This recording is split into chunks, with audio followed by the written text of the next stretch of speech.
क्या हमारा जीवन पहले से निर्धारित है? क्या हम सच में फ्री विल रखते हैं या ये सिर्फ हमारा भ्रम है? भारतीय कर्म सिद्धांत बनाम आधुनिक न्यूरोसाइंस, कौन सही है? क्या हम अपने भविष्य को बदल सकते हैं या सब कुछ पहले से लिखा हुआ है? आज हम इस गूढ़ प्रश्न का उत्तर भारतीय और पश्चिमी दर्शन, आधुनिक विज्ञान और क्वांटम भौतिकी की दृष्टि से खोजने की कोशिश करेंगे। फ्री विल एक भ्रम या वास्तविकता? पश्चिमी दर्शन में फ्री विल का रहस्य। प्रसिद्ध दार्शनिक प्लेटो मानते थे कि मनुष्य अपने कार्यों का स्वामी है और उसके पास पूर्ण फ्री विल है। अरस्तु का कहना था कि हमारा वर्तमान हमारे किए गए चुनावों पर निर्भर करता है, लेकिन डिटरमिनिज्म नामक सिद्धांत कहता है कि हमारा हर निर्णय पहले से तय होता है और हमें केवल ये भ्रम होता है कि हमने इसे चुना है। स्पिनोजा ने कहा, मनुष्य सोचता है कि वो स्वतंत्र है, लेकिन उसके निर्णय उसके अनुभवों और प्रकृति के नियमों से नियंत्रित होते हैं। आधुनिक दार्शनिक सैम हैरिस का तर्क है कि फ्री विल केवल एक भ्रम है, क्योंकि हमारा मस्तिष्क पहले से तय किए गए पैटर्न के अनुसार कार्य करता है। न्यूरोसाइंस और फ्री विल। न्यूरोसाइंटिस्ट बेंजामिन लिबेट ने एक प्रयोग किया जिसमें पाया गया कि हमारा मस्तिष्क निर्णय लेने से पहले ही एक्शन की तैयारी करने लगता है। यानी जब हम कोई निर्णय लेने का सोचते हैं, तब तक मस्तिष्क पहले ही ये तय कर चुका होता है। क्या इसका मतलब यह है कि हमारे पास स्वतंत्र इच्छा नहीं है? भारतीय कर्म सिद्धांत बनाम आधुनिक विज्ञान। हिंदू धर्म और कर्म सिद्धांत। क्या हमारे कर्म पहले से तय होते हैं? हिंदू दर्शन कहता है कि हमारे वर्तमान जीवन के अनुभव हमारे पिछले जन्मों के कर्मों का परिणाम है।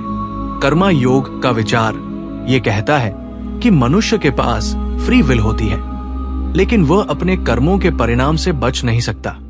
श्री कृष्ण ने भगवद गीता में कहा, कर्मण्येवाधिकारस्ते मा फलेषु कदाचन। तुम्हारा अधिकार केवल कर्म करने में है, फल पर नहीं। तो क्या हमारी नियति तय है या हम इसे बदल सकते हैं? बौद्ध धर्म, कर्म और स्वतंत्र इच्छा का संतुलन। बुद्ध कहते हैं कि हमारा वर्तमान हमारे अतीत के कारण बना है, लेकिन हम अपने भविष्य को बदल सकते हैं। संस्कार, मेंटल इंप्रेशंस हमारे अवचेतन मन को नियंत्रित करते हैं, लेकिन ध्यान और आत्म जागरूकता से हम इसे बदल सकते हैं। यानी फ्री विल और नियति दोनों ही एक साथ चलते हैं। क्या विज्ञान भी कर्म के विचार का समर्थन करता है? आधुनिक मनोविज्ञान और न्यूरोसाइंस कहते हैं कि हमारे फैसले हमारे पिछले अनुभवों, यादों और सामाजिक प्रभावों से नियंत्रित होते हैं। ये कर्म सिद्धांत के विचार से मेल खाता है कि हमारा अतीत हमारे वर्तमान को प्रभावित करता है, लेकिन क्या हम इसे बदल सकते हैं? क्या हर चीज पहले से तय है या हम अपने भविष्य को बदल सकते हैं? क्वांटम भौतिकी, भविष्य पूर्व निर्धारित है या नहीं? न्यूटनियन भौतिकी, न्यूटोनियन फिजिक्स कहती है कि ब्रह्मांड पूरी तरह से डिटरमिनिस्टिक है, यानी सब कुछ पहले से तय है। लेकिन क्वांटम भौतिकी हमें बताती है कि हर कण एक संभाव्यता, प्रोबेबिलिटी में होता है, जब तक कि कोई उसे माप न ले। यानी जब तक हम कोई निर्णय नहीं लेते, तब तक अनंत संभावनाएं बनी रहती है। ये श्रोडिंगर की बिल्ली, स्क्रॉडिंगर्स कैट के सिद्धांत से मेल खाता है। जब तक हम निर्णय नहीं लेते, तब तक कई संभावनाएं खुली रहती है। क्या इसका मतलब ये हुआ कि हम अपने भविष्य को बदल सकते हैं? न्यूरोप्लास्टी, दिमाग को बदलने की शक्ति। न्यूरोसाइंस का एक नया सिद्धांत न्यूरोप्लास्टी बताता है कि हमारा मस्तिष्क नया सीखने और खुद को बदलने में सक्षम है। यानी अगर हम अपने विचारों और आदतों को बदल सकते हैं, तो हम अपनी नियति को भी बदल सकते हैं।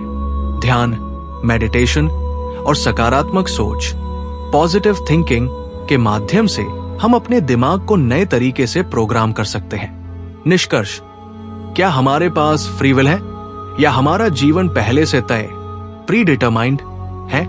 भारतीय दर्शन कहता है कि हमारे कर्म हमें बांधते हैं, लेकिन हम अपने भविष्य को बदल सकते हैं। न्यूरोसाइंस और क्वांटम फिजिक्स बताते हैं कि हमारे पास कुछ हद तक चुनाव करने की स्वतंत्रता हो सकती है। यानी हमारी नियति पूरी तरह से तय नहीं है, हम इसे बदल सकते हैं। अब सवाल आपसे, क्या आपको लगता है कि हमारी स्वतंत्र इच्छा, फ्री विल, वास्तविक है? क्या हम अपने जीवन को बदल सकते हैं, या सब पहले से तय है? क्या कर्म और विज्ञान एक ही सच्चाई को अलग अलग तरह से बताते हैं? अगर ये वीडियो आपको पसंद आया हो तो लाइक करें, कमेंट करें और इसे दूसरों के साथ शेयर करें।